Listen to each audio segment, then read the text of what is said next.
পৰা গৈছিলে হেৰি সোমবাৰে পাইছেগৈ তাত সোমবাৰে পাইছেগৈ শুকুৰবাৰে যোৱা মানুহ সোমবাৰে পাইছেগৈ আৰু ঠিকে ভালকৈ গৈছে পাইছেগৈ জেগাটো ধুনীয়া পাইছেগৈ এতিয়া ষ্টেচনৰ পৰা সিহঁতি এৰি দিছে নে কি কৰিছে সেইটোহে নাজানো ঘৰৰ পৰা 8টা বজাত বেংগলৰলৈ যাওঁ বুলি ওলাই গৈছিলে তেওঁ ঘৰৰ পৰা আৰু এজন নেপালী মানুহ আহি তেওঁ ঘৰৰ পৰা উলিয়াই মেলি লৈ গৈছিলে ময়ো এডোখৰলৈকে থৈ আহোঁগৈ মানুহজনে ইমান দিনৰ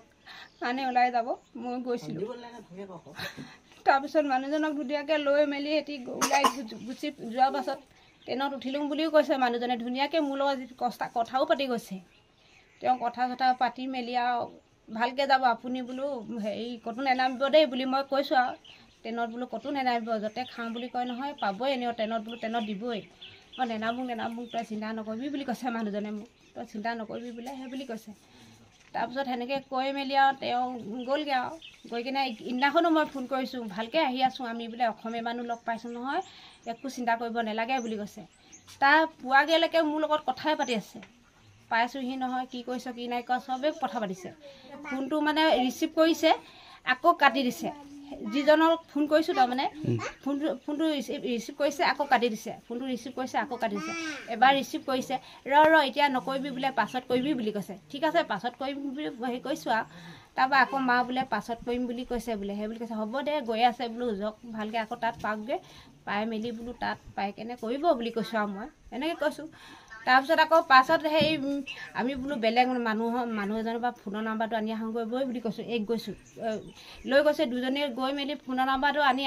আহিছোঁ এই ওচৰৰ মানুহৰ ঘৰত কৈছে কি বোলে ভাইজান দা বোলে গাড়ীৰ পৰা হেৰাই থাকিলে বুলি কৈছে সেই বুলি কৈছে সেই ল'ৰাটোৱে বিকাশ বুলি কোৱা ল'ৰাটোৱে আৰু হেৰাই থাকিলে বোলে ভাইজান দাই বোলো এতিয়া অকণমান আগতে বোলো কথা পাতি আছিলে এতিয়া কেনেকৈ হেৰাব পাৰিলে বোলো সেইটো কথা নহ'ব বোলো মানুহ মোক লাগিবই বোলো য'তে নাথাকক লাগিলে মোক লাগিবই মানুহ বিচাৰক তাৰ পাছৰ পৰা মুঠতে ছুইচ অফ কৰি থৈ দিলে মোবাইলটো ছুইচ অফ কৰি থৈ দিলে ৰিচিভ নকৰে যোৱা 22 মাৰ্চ তাৰিখে হেমন্ত সন্দিকৈ নামৰ আমাৰ গাঁৱৰে এজন ব্যক্তি কৰ্মসূত্ৰে বেংগলোৰলৈ যাত্ৰা আৰম্ভ কৰে কিন্তু আমি তেওঁলোকৰ ঘৰৰ মানুহে জনোৱা মতে তেখেতে তিনিচুকীয়াৰ ট্ৰেইন ষ্টেচনৰ পৰা যাত্ৰা আৰম্ভ কৰিছিল গৈ অৱশেষত সোমবাৰে পুৱা 8:30 মান বজাত বেংগলোৰৰ সেই ষ্টেচনটোত তেওঁলোকে নামিছিল নমাৰ পিছৰ পৰা তেওঁৰ লগত যোৱা লোহিত ৰমেশ আৰু বিকাশ তাঁতী বোলাজনৰ লগত গৈছিল তেওঁলোকে গৈ তাত নমাৰ পিছত লোহিত বোলাজনে তেওঁৰ নিজৰ কৰ্মস্থললৈ যাত্ৰা কৰে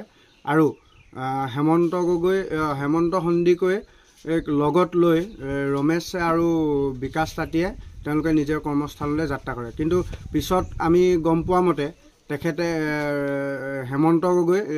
ট্ৰেইনৰ পৰা নমাৰ পিছতে তাৰপিছতে নিৰুদ্দেশ হয় গতিকে আমি